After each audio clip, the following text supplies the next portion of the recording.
ಮಲ್ಲ ವಿಜೃಂಭಣೆಡು ನಡತೊಂದುಂಡು ಭಕ್ತಿಯರ್ನ ಬರ ಕ್ಷೇತ್ರಕ್ಕೆ ಬರೊಂದುಲ್ಲೇರು ದೇವಿಯರ್ನ ಎದುರುಡು ಕೈ ಮುಗಿದು ಅಕ್ಕನ ಇಷ್ಟಾರ್ಥನ ಮಹಾದೇವಿಡ ಪ್ರಾರ್ಥನೆ ಮಲ್ತೊಂದು ದೇವಿಯರ್ನ ಅನುಗ್ರಹನ ಪಡೆತೊಂಬನ ಮಲ್ಲ ಒಂಜಿ ಸುಸಂದರ್ಭಡು ದೇವರಿಗೆ ನಾನಾ ವಿಧವಾಂಚಿತ್ತಿನ ಸೇವೆಲು ಪೂಜೆಲು ಮುಲ್ ನಡತೊಂದುಂಡು ಭಕ್ತಿಯರ್ನಾಕುಲು ಕ್ಷೇತ್ರಕ್ಕೆ ಬರೋಡು ದೇವಿಯರ್ನ ದರ್ಶನ ಮಲ್ಪಡು ದೇವಿಯರ್ನ ಪ್ರಸಾದ ಪಡೆತೊಂದು ದೇವಿಯರ್ನ ಅನುಗ್ರಹ ಪಡೆತೊಂದು ಇಡೀ ಜೀವನನ ಸಾರ್ಥಕ ಮಲ್ತೊಂದು ಪಂಪಿನ ವಿಚಾರನು ಈ ಒಂಜಿ ಸುಸಂದರ್ಭಡು ದೇವರ ಪ್ರಾರ್ಥನಾಪೂರ್ವಕ ಭಕ್ತಿಯರ್ನಾಕಲಿಗೆ ನಮ್ಮ ಈ ಚಾಲನಾ ಈ ಟಿವಿದ ಚಾಲನಾ ಮುಖಾಂತರಡು ನಿಕ್ಲೆಗೆ ಬೋರ್ ಎಂಕುಲು ಸಂದೇಶನ ಕೊರೊಂದುಲ್ಲ ಬಲ್ಲೆ ದೇವಿಯರ್ನ ದರ್ಶನ ಮಲ್ಪಲೆ ಅನುಗ್ರಹನ ಪಡೆತೊಣ್ಣೆ.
ಅವರು ಕೈ ತುಂಬ ಸಂಪಾದನೆ ಮಾಡಿದರು. ಆ ಸಂಪಾದನೆ ಹಣವನ್ನು ನನ್ನ ತಾಯಿ ದುರ್ಗಾ ಪರಮೇಶ್ವರಿ ಸಲ್ಲಿಸಬೇಕು ಉದ್ದೇಶದಿಂದ ಈ ದೇವಸ್ಥಾನ ಅಜೀರ್ಣಾವಸ್ಥೆಯಲ್ಲಿರುವಾಗ ಜೀರ್ಣೋದ್ಧಾರ ಮಾಡಲಿಕ್ಕೆ ಸಹಾಯ ಮಾಡಿದರು. ಅವರ ಸಹಾಯದಿಂದ ಈ ದೇವಸ್ಥಾನ ಜೀರ್ಣೋದ್ಧಾರ ಆಯಿತು. ಇದು ಪಂಚ ದುರ್ಗಾ ಪರಮೇಶ್ವರಿ.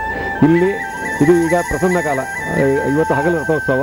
ಈ ಸಮಯದಲ್ಲಿ ದೇವರನ್ನು ಯಾರು ಪ್ರಸನ್ನವಾಗಿರುವ ಕಾಲದಲ್ಲಿ ಯಾರನ್ನು ಏನು ಕೇಳಿದರೂ ಕೊಡ್ತಾರೆ. ಅದೇ ರೀತಿ ದುರ್ಗಾ ಪರಮೇಶ್ವರಿಯಲ್ಲಿ ಇವತ್ತು ಏನು ಬೇಡಿಕೊಂಡ್ರೂ ಅದು ಅವರಿಗೆ ಸಿದ್ಧಿಯಾಗುತ್ತದೆ.